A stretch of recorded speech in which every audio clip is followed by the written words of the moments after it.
50s here. We're getting ready to change the oil in both engines, and then we're going to change the gear oil in the lower units. Get prepared for our trip to the Bahamas. We are leaving for the Bahamas next Friday, actually driving down to Florida and then going on down to Fort Lauderdale. We're going to be putting in Lighthouse Point area, Pompano Beach, and then we're going to go out of Lighthouse Point Inlet. It's 52 miles over to Bimini. Going to be crossing with a buddy and a couple other friends. Going to have a good time. So that show you a little bit of maintenance on these things. Pretty easy to do if you got a little bit of mechanical skills yourself. Drop these bad boys down, change the oil, and show you how it's done. Let's take a look at everything we have here. So I think it's 8.5 quarts is what it is to fill up each engine. We have impellers. These are what squirt the gear oil up into the lower unit. Each washer for gear oil and oil. I'm going to get rid of these. The Suzuki oil filters are known to have problems. They know that they have pinholes and have found it in it, so I'm going to go over to my local AutoZone and get a Fram or a K&N air oil filter and exchange this out. So, and then this cool spout. So this spout, these are the holes where the oil comes out, and you pull this plug and it runs all down the side of your engine. And take this, let's do it on this other one over here so you can see better. It goes right in here. Click, then you go through this hole and you can get to the Allen bolt, and then it's got a little thing in here to catch the bolt so it doesn't fall into the oil pan, and then it just drains right down. No mess. Super cool. Anyway, this is what it looks like. So this service is around $1,500 to do on these engines if you take it somewhere, and I got about $400. It's much cheaper to do it yourself. You just take a little bit of time. And it is blazing hot. Let me just tell you. Get these cowlings off so we can access the oil fill caps. Now we have access to all the components on the motor that we need to get to. You got your oil fill dipstick here on top of the engine. You got your reed dipstick. You got your fill cap over here. And then you got your drain down there. Boom, ready to go. So we have the Suzuki engine kit here. It comes with pretty much almost everything you need to tear this engine down. It has this beautiful big Allen key that goes in here. So we're gonna take this bad boy here, plug it into there, and then you go through this hole. Allen key goes in, so we'll start it loose. We'll crack it loose here.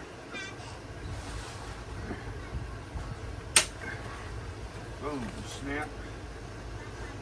So now we're loose.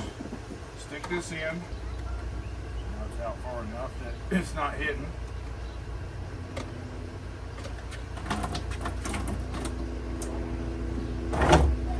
Here we go. Ladder dadder. It's a lot of Earl.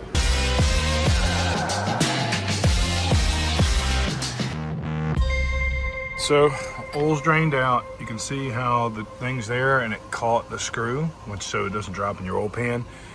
I drilled my hole a little bit bigger in my oil pan. I'm not really worried about dropping little bolts in here because all the stuff I have that's going to be using is bigger. So it was barely draining, and this thing has 8.5 quarts.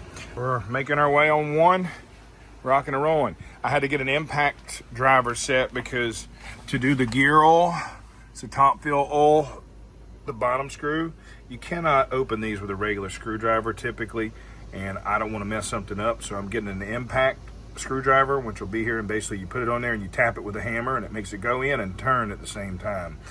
So we'll get that, and we'll get these done tomorrow. So everything's looking good, and I'm gonna peruse through this. Got an Allen key socket set because it's got to be torqued on to a certain spec, but here's our bolt. We're gonna find our size, 8mm, done, got it. Strap that on. We're gonna get our new washer, new bolt, new washer, going back in. Make sure you do not cross thread. That is a major foobar if you do. All right, we got our torque wrench. Now we're gonna get on here. Away.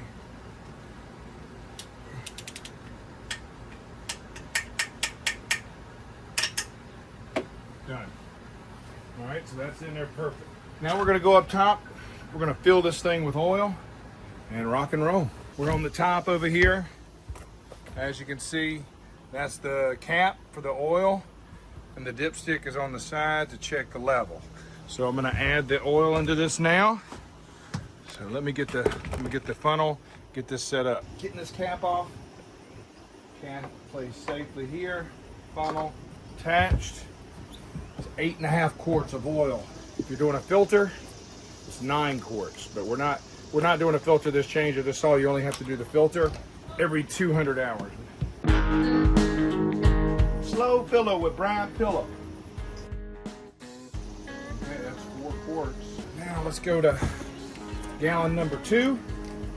Full synthetic Suzuki. What people don't know about synthetic oil too is if you do local city driving in your car, it's not good. It has a heat requirement that it's got to get to. So if you're just driving somewhere and it never gets to full temperature, it's not good. Just use regular oil.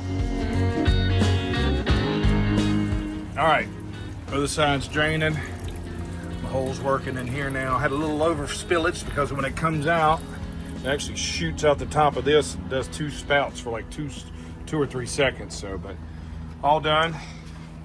This is the old oil, went back in. So this is basically 4.5. So that's 8 quarts. So we lost probably half a quart. It burned maybe over time.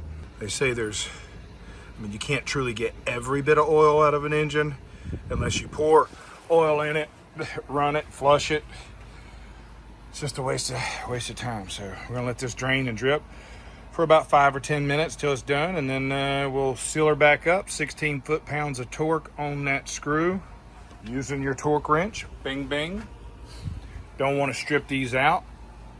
And then, yeah, we will fill this thing with oil. We are almost drip dried. Once it finishes up, I have a new washer right here. Bing, bing. Always replace your washers when you're changing oil. It's a small, cheap part. It is very, very important. Okay, I got the top screw out. I got the bottom screw out, and we're draining. It's in there tight. I did put a screwdriver in and then use a pair of channel locks on the screwdriver. I don't have my impact driver yet, but it's coming. So your stuff stinks, boy. Got that friction modifier in there. Gives it a nice little funk.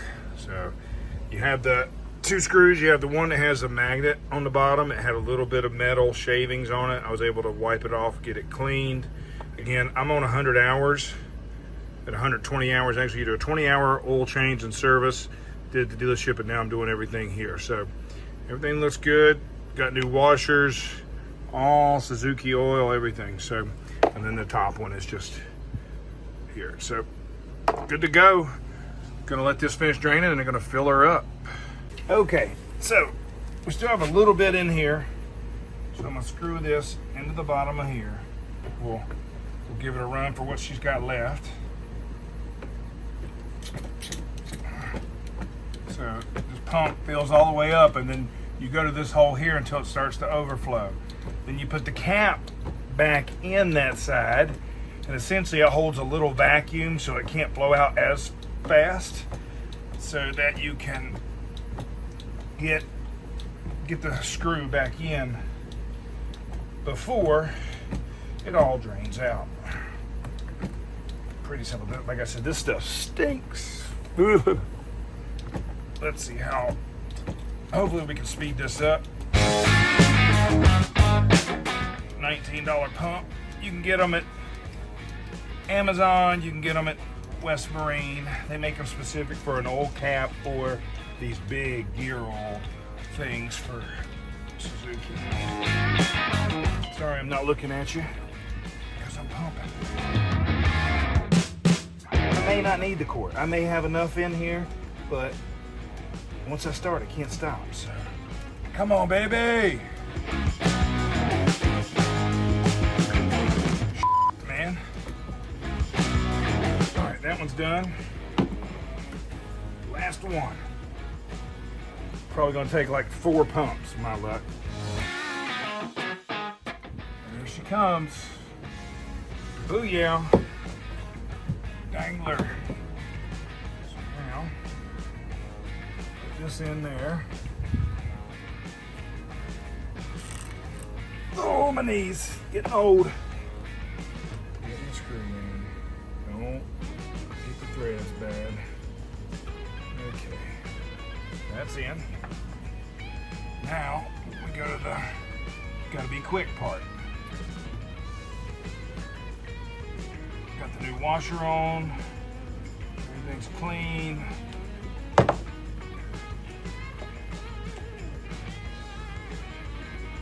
Perfect. Come on, bitch.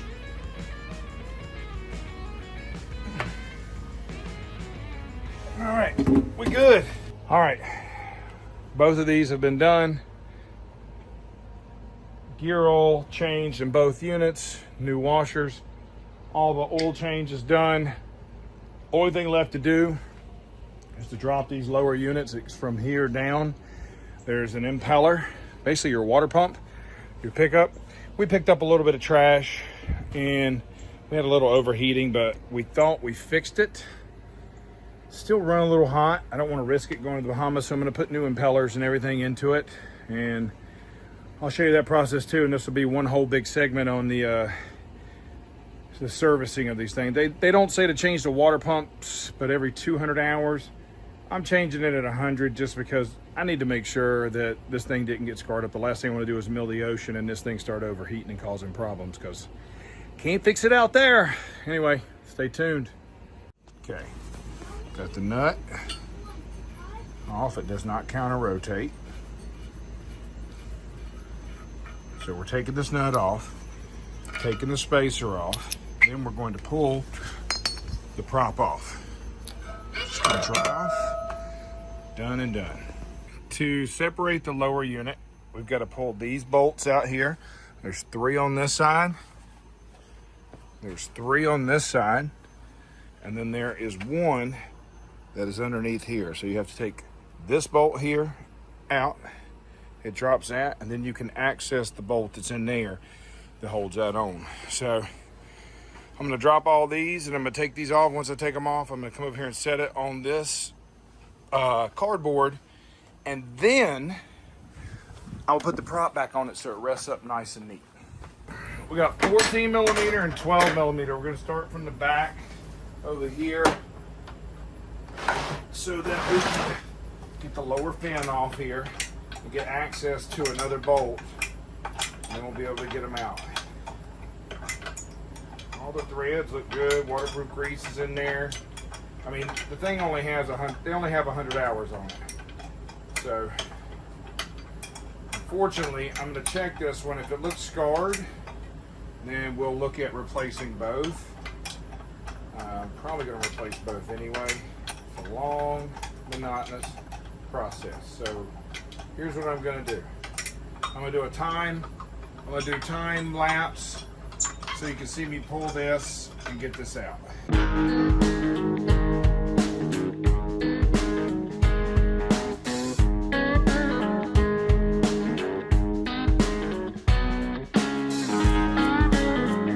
We're down to the part where it's about to come out. Just go get it under here where I can get my arm, get this bolt loose. It's a long bolt. Oh, she's out. Now we're dropping down.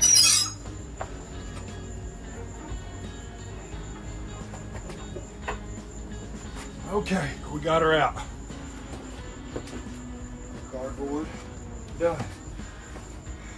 So now we're going to start disassembling. This is the water pump housing and everything in here. We'll be able to look at everything and see how it's doing, check everything. Also, I think there's a tube that's in here. It slips up, it stays up there. We're good, we're good. Everything looks good inside here. Not a lot of corrosion. So when we open up, we'll look and see what this thing looks like. Got my socket wrench. 1. These are 12 millimeter bolts for the water pump housing.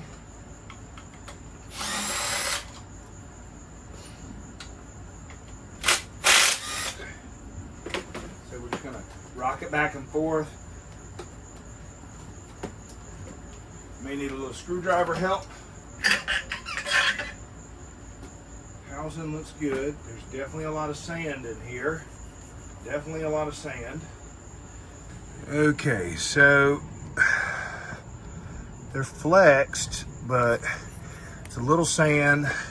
Some of them have bent more than others. We're gonna switch them out. I mean, there's not much scarring, but there's definitely sand in here.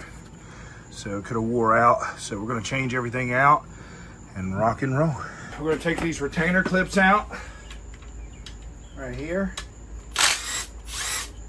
These are just locking clips for the plate. We got those out. Those go right there, so they're gonna stay together. We're gonna move this out of here. They definitely got some scarring on them. They definitely ate up. So there was definitely sand that went in there. Now we're gonna take our screwdriver. This is just a little help getting this off. Just easy. It comes with a new gasket, but we want to be extra careful not to hurt anything. Just giving it a little help. It's time consuming. Let's just say that. It is time consuming. Now, got all of the gasket material off. So that goes down just like that. We'll take a look. We'll get all this cleaned up. It looks not too bad. There's just a little bit of stuff in there, so we'll get that all cleaned up. We're gonna lubricate all this shaft with some more grease. Everything cleaned up here. Let's check here. Make sure, all right, so that's got a little sand on it. Clean it all up. So we'll get all this cleaned up and then we'll come back and reassemble. I'm putting the gasket seal back in here. I'm rubbing a little bit of grease in here so that it slides in, okay, without too much friction. There's a little tab on the bottom of here that has to line up with that groove. So we have to make sure that it sits in there perfect. So when you start pushing it in, you gotta look and see underneath to make sure it hits. All right, she's down in there now. Good to go. Standing up, we got the gasket. We got the plates. All right, where's some grease?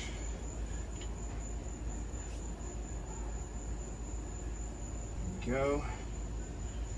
Gonna be lubed in here so that when the blade starts, it's not going to scar or damage anything. Just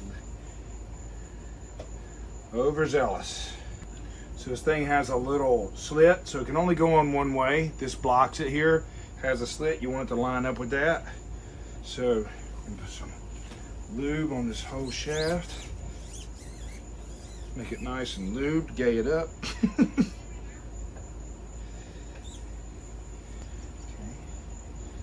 Now we're on.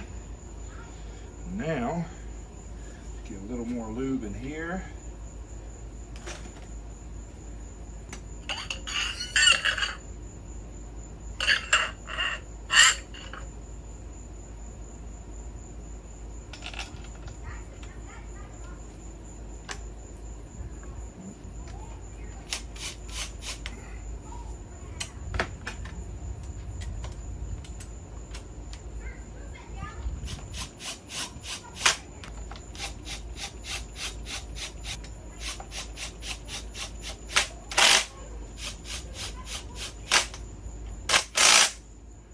All right, now she is all back situated.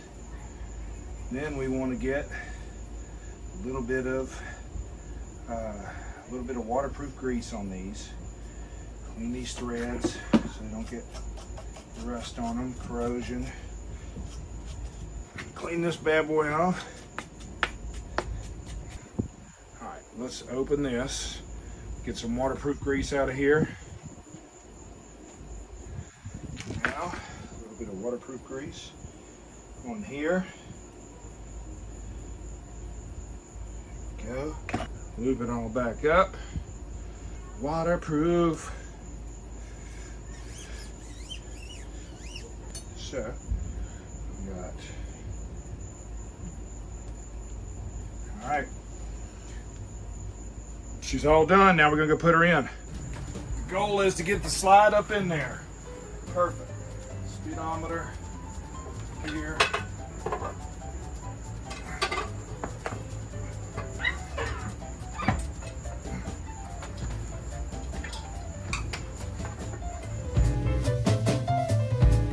Ah, heavy bitch. Heavy bitch. Come on. You motherfucker.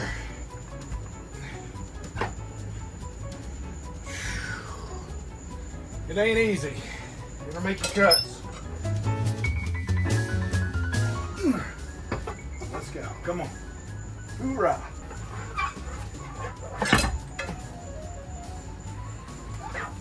Ah.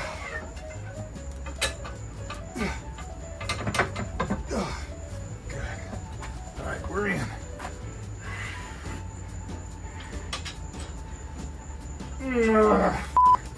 It's heavy.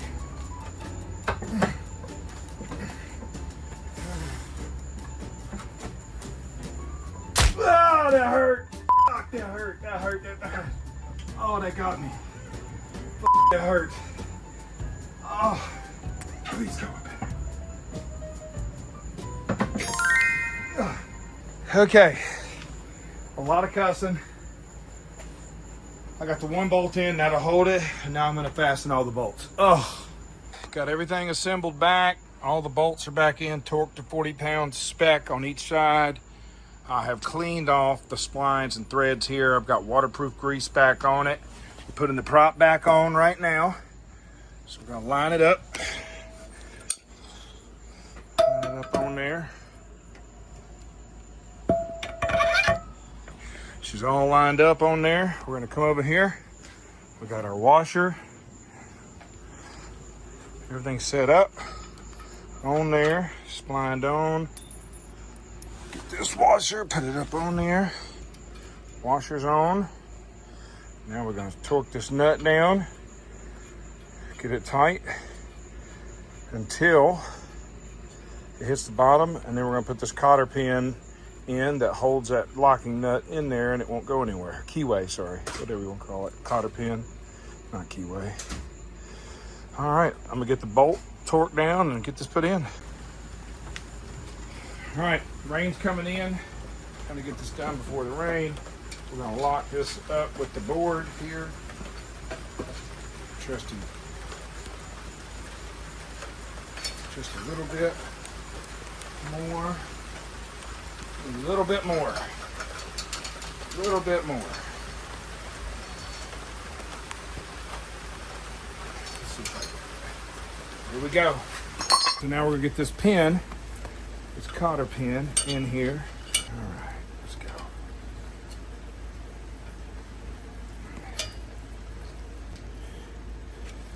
Let's give it a little love. Give it a little love. God. Oh my God. Oh my God. I just hit my elbow. There we go. Give it a little B-52s. Call it a love tap.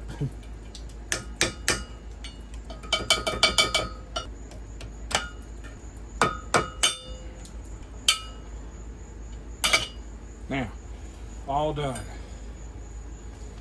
Good to go. One side complete. Now, gotta work on the other side. There we go. Okay, we're currently idling out a little bit faster than we should be, but temperatures are lower than normal. They're normally up to about in between that H and where it's at now. So when we get on plane, we'll test it out here in a minute and see if we're staying cooler, but we're definitely looking currently to be running cooler. Okay, crisis averted. We have got everything fixed. You can see that the temperatures are staying right where they're supposed to. No overheating issue. So excited. Now the only thing to do is load this thing up, put it on the trailer, and we're gonna head to the Bahamas. So we're getting out of here. A lot of videos to come, so please, in this beautiful sunlight, make sure to like and subscribe and follow me for more content. I'm gonna keep trying to put some stuff up, but it'll be a multi-segment piece that's coming on the Bahamas. Talk to you later.